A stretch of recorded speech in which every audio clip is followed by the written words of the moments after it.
Hey guys, it's Kushi. So today I'm going to be showing you guys how to make these spiced cupcakes topped off with the spiced cream cheese frosting. They're super delicious and great for fall, so let's get started.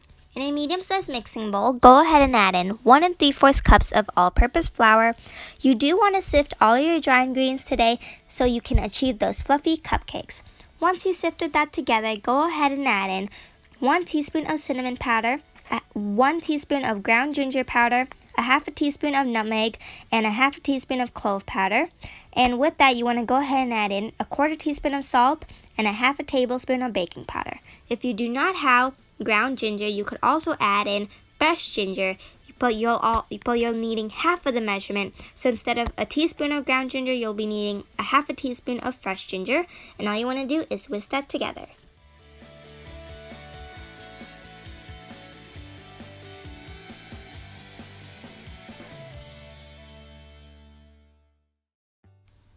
Once you whisk that together, you want to go ahead and set your dry ingredients off to a side.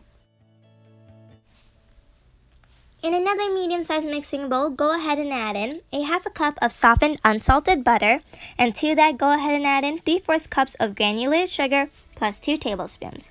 Now all you want to do is beat that together until well combined.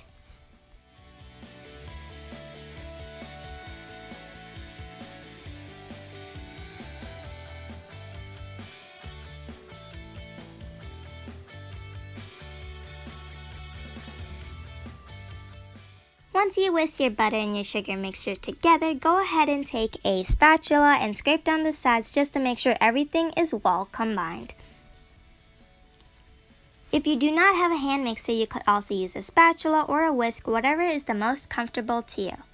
Once you beat that together, you want to go ahead and add in 1 teaspoon of vanilla extract, pure vanilla extract, and then go ahead and add in 2 eggs at room temperature. Since my mom doesn't eat eggs, I'm using my replacer here today, and I'm using 2 heaping tablespoons of yogurt. And I'm gonna go ahead and add in my half a teaspoon of fresh ginger. Since in the dry ingredients I didn't add in the ground ginger, that's why I'm adding the fresh ginger. If you do have ground ginger, then go ahead and add that into the dry ingredients. Then all you want to do is beat this together with a spatula.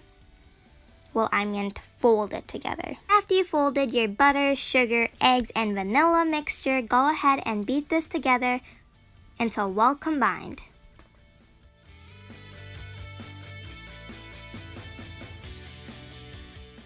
Once you beat everything together, go ahead and take that bowl and set that aside. And in a measuring cup, go ahead and add in 1/4 cup of milk, 1/4 cup of vegetable oil plus 2 tablespoons. And bring your dry ingredients together too, because now we're going to alternate between our dry ingredients and wet ingredients so we can form our cupcake batter. So all I'm doing here is adding in 1/3 of my dry ingredients.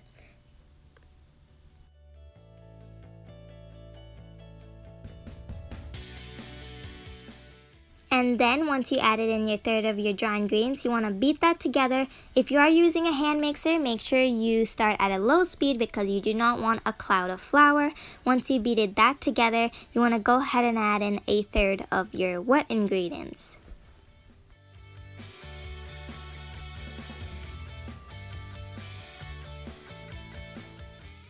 And then you want to beat that in as well. So basically you just want to keep on alternating between dry and wet, and make sure you end with dry, and then your cupcake batter will be ready. Once you added in all of your wet and dry ingredients, go ahead and take a spatula and scrape down the sides and around the bowl just to make sure everything is well combined.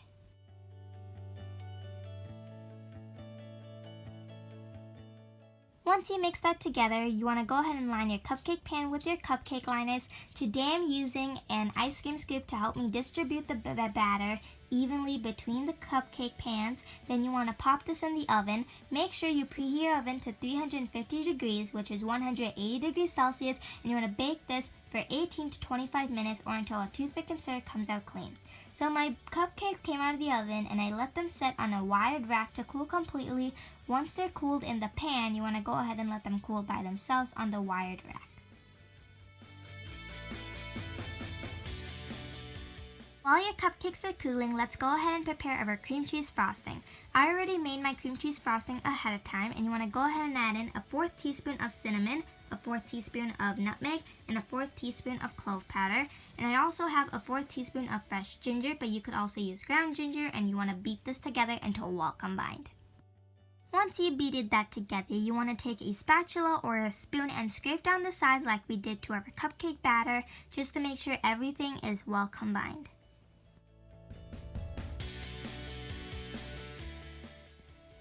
So I transferred my frosting into a piping bag and fitted it with a rose tip, and all I'm going to do is pipe on my frosting. You can also use a spatula or like a butter knife to spread it, but I just thought of using like a piping bag just to give it more of a fancier finish, I guess. So I'm going to do is pipe like a rose on top, and I'm going to do these for the rest of my cupcakes. And yes, that finger that had nail polish on it, I had a really bad injury, so I couldn't take that off. So sorry for that. So after you do that, you want to go ahead and garnish it with some cinnamon. You do not have to do this, I just thought it gave it more of a cuter look, so all I did was sprinkle it on. So these are our spiced cupcakes topped with spiced cream cheese frosting. I hope you guys enjoyed this video.